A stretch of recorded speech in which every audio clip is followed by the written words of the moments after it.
नमस्कार, हिंदू राष्ट्र 3.0 में आप सबका स्वागत है। लगातार हिंदुत्व की बात करते हुए आज आपको हम बताते हैं पूर्वांचल के कुछ प्रसिद्ध मंदिर जहाँ पे भक्तों की मुरादें पूरी होती हैं, और जब मुरादें पूरी होती हैं तो भक्त लग जाते हैं अपने प्रभु की सेवा में। जो मनोकामना होती है उसको पूर्ण करते हैं।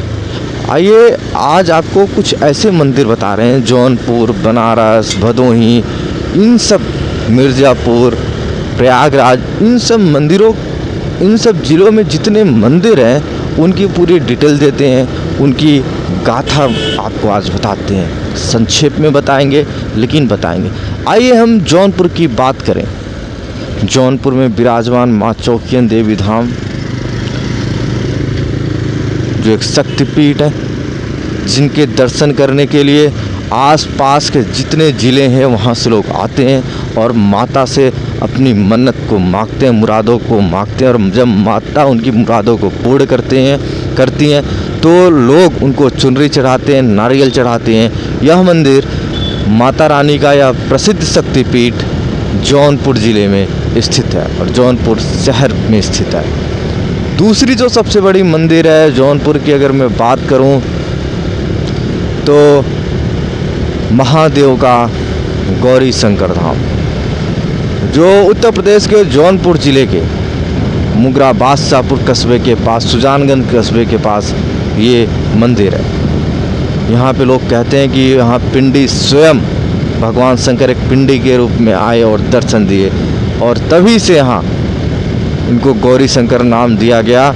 और तभी से यहाँ भक्तों का रेला तांता लगा रहता। सावन का महीना हो, सोमवार का दिन हो, इन सब दिनों में यहाँ भक्तों की अपार भीड़ रहती है। लोग अपनी मनोकामना को भगवान से मांगते हैं, और जब वो मनोकामना पूर्ण हो जाती है तो भक्त अपने अपने तरीके से भगवान को प्रसाद, जो कुछ होता है, झंडा, ये सब चढ़ाते हैं। जौनपुर ज़िले में स्थित मुगरा बादशाहपुर कस्बे में हनुमान जी का एक प्रसिद्ध मंदिर, जिसे कहते हैं दौलतिया वाले हनुमान जी।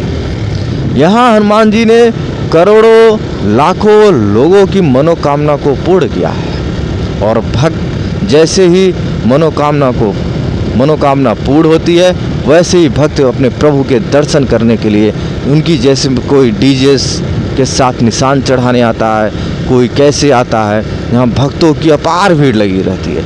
यहाँ पे देखा जाता है कि क्षेत्रीय लोग जब कहीं दूर दराज रहते हैं तो वहाँ से जब आते हैं तो सबसे पहले अपने इष्ट की पूजा ज़रूर करते हैं, आके उनका दर्शन ज़रूर करते हैं। यहाँ पे हर मंगलवार को बड़ा सा मेला लगता है, और प्रभु के दर्शन के लिए यहाँ एक अलग ही जन सैलाब उमड़ पड़ता है।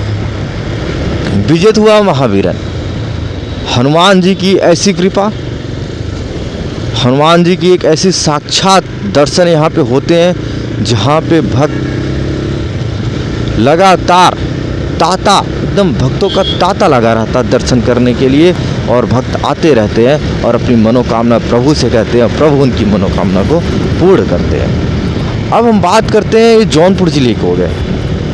जौनपुर ज़िले में अंबा देवी धाम और बहुत सारे प्रसिद्ध मंदिर हैं, लेकिन अब हम चलते हैं बनारस, काशी, भारत की धार्मिक राजधानी।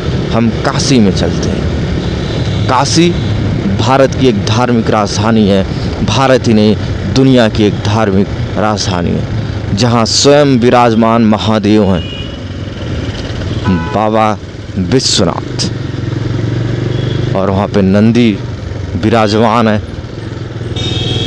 बाबा के दर्शन करने से ही आपको समझ में आ चुका होगा कि बाबा काशी विश्वनाथ की बात हो रही है। फिर वहीं पे संकट मोचन हनुमान जी हैं, जहाँ पे तुलसीदास जी को बजरंगबली महाराज ने दर्शन दिया था, वहीं पे संकट मोचन मंदिर बना हुआ। फिर दुर्गा माता, मानस मंदिर, त्रिदेव मंदिर, ये सब आपको बनारस के अंदर मिल जाएंगे। बनारस के गली गली में मंदिर है, आप सबको पता, अन्नपूर्णा, काल भैरव, ये सब मंदिर बनारस के अंदर है। और बनारस अपने घाटों के लिए प्रसिद्ध है। बनारस दुनिया की धार्मिक राजधानी है। फिर बात करते हैं हम उधर से आके मिर्ज़ापुर जहाँ पे विंध्याचल पर्वत है। विंध्याचल पर्वत में माँ विंध्यवासिनी विराजमान है। साक्षात सभी शक्तिपीठों में सर्वश्रेष्ठ कही जाती हैं, जहाँ पे देवी का संपूर्ण स्वरूप विराजमान है विंध्याचल में। विंध्याचल की महिमा एक अलग है। हे विंध्याचल वाली मैया, ये गाना है। उसके बाद मनोज तिवारी का एक जो गाना है, रूपवा मनवा मोहतबा, मतलब पूरी तरीके से विंध्याचल की एक जो भव्यता है, दिव्यता है, पूरे क्षेत्र में, पूरे विश्व में, पूरे देश में एक अलग प्रकार की है।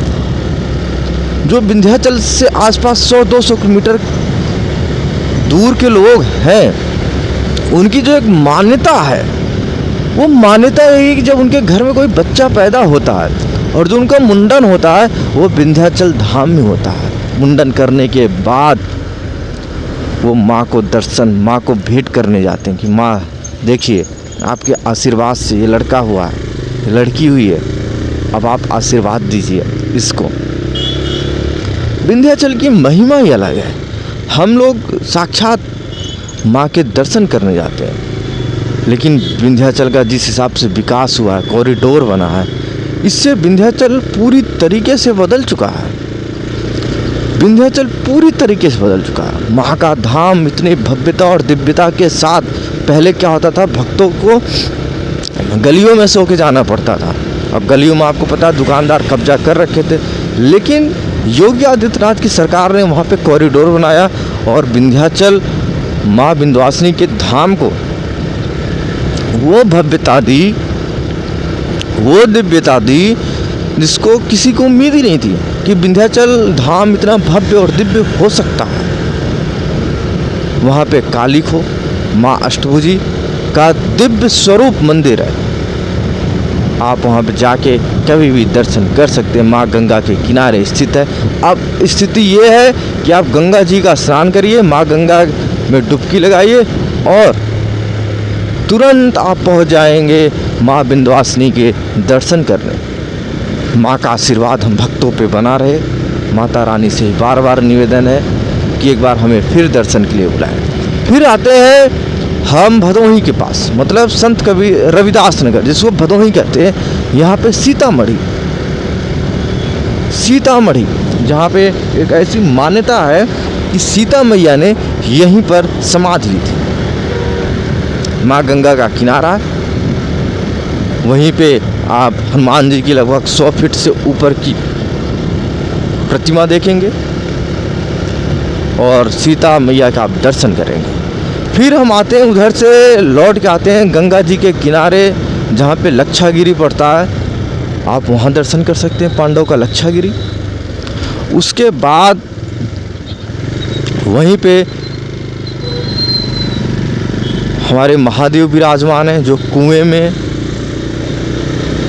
आप वहाँ भी दर्शन कर सकते हैं। आप किसी से पूछ लेंगे वहाँ पे लक्षागिरी के पास। और फिर हम बात करते हैं प्रयागराज महाकुंभ कौन भूल सकता है। जो तीर्थों का राज है प्रयागराज है। और प्रयागराज में अगर हम आते हैं तो प्रयागराज में हम बात भी करेंगे प्रयागराज जैसे ही। माँ गंगा, माँ यमुना, माँ सरस्वती का अद्भुत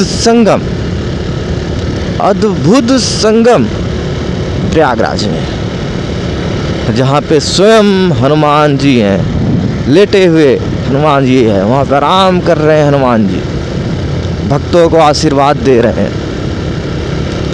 फिर वहीं पे किला है, अक्षय वट है। वहीं पे प्रयागराज में श्रृंगेरपुर है, जहाँ पे अब श्रृंगेरपुर का इतिहास अगर मैं आप सबको बताऊं तो मुझे आपके सनातनी होने पे दुख होता है। चलिए बता देता हूँ, बहुत सारे लोगों को नहीं पता होगा। वहीं पे भगवान राम और निषाद राज का मिलन हुआ था। तो दोस्तों ये इतिहास है, ये हमारे धार्मिक है, ये धार्मिक इतिहास है, एक एक बच्चों को पता होना चाहिए।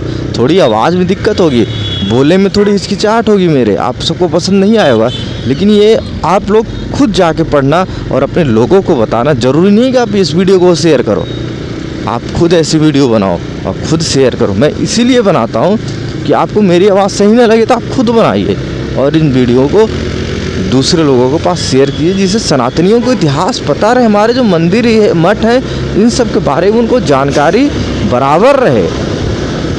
इसीलिए मैं आप सबको बार बार बता रहा हूँ, बार बार मैं इन चीज़ों का आप सबको बता रहा हूँ। मंदिर क्यों जाना चाहिए, प्रतापगढ़ में कितने मंदिर हैं, प्रयागराज में कितने मंदिर हैं, मिर्ज़ापुर में कितने बड़े मंदिर हैं, सब चीज़ों को मैं आपको बताता रहता हूँ। और आप लोग बने रहिए हिंदू राष्ट्र 3.0 के साथ, क्योंकि यहाँ पर देव, धार्मिक, सनातन, यही सब यहाँ आपको मिलेगा। इसके अलावा आपको एक गंध रील्स वील्स नहीं दिखेंगी कि कमर मटकाते हुए ये सब करते, ये सब आपको यहाँ पे नहीं दिखेगा। हम सनातनी हैं, हम सनातनियों का परम कर्तव्य है कि अपने धर्म को इन आडंबरों से हम बचा के रखें। नमस्कार, मैं हिमांशु मिश्रा।